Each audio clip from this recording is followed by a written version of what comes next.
ഡാർസൽ ഗ്രാമം നിശബ്ദമായിരുന്നു. ശാന്തമായ നിശബ്ദത ആയിരുന്നില്ല. പ്രായമാകുന്നതിന് മുൻപേ വാർദ്ധക്യം ബാധിക്കുന്ന ജനതയുടെ വിരസമായ നിശബ്ദത. 18 വയസ്സ് കഴിഞ്ഞാൽ ജരാനരകൾ ബാധിക്കുന്നു. ചിലർ അത് ശാപമാണെന്ന് പറഞ്ഞു. എന്നാൽ സത്യമറിയാമായിരുന്നവർ നിശബ്ദത പാലിച്ചു. ആരൻ ഡ്രാക്സിന് അത് ഒട്ടും ഇഷ്ടമായിരുന്നില്ല.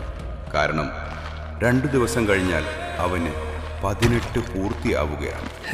2 ദിവസം കൂടി കഴിഞ്ഞാൽ തീർന്നു. എൻ്റെ ഈ മുഖം ഒരു ഉണക്ക മുന്തിരി പോലെ ചുളിയും.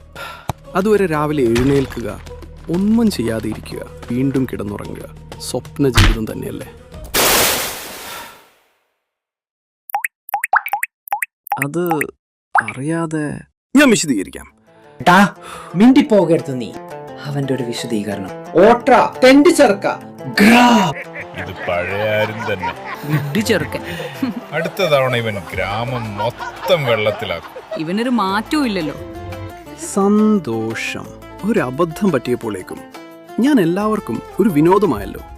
അവൻ അവർക്കെല്ലാം അപ്പുറത്തേക്ക് നോക്കി. വീടുകൾക്കും കാടുകൾക്കും അപ്പുറം, അകലെയുള്ള മലനിരകളിലേക്ക്. അവിടെ എവിടെയോ എന്തോ ഒന്നുണ്ട്. ഈ ജീവിതത്തെക്കാൾ വലിയ എന്തോ ഒന്ന് അവനത് അനുഭവിക്കാൻ കഴിയുന്നുണ്ടായിരുന്നു.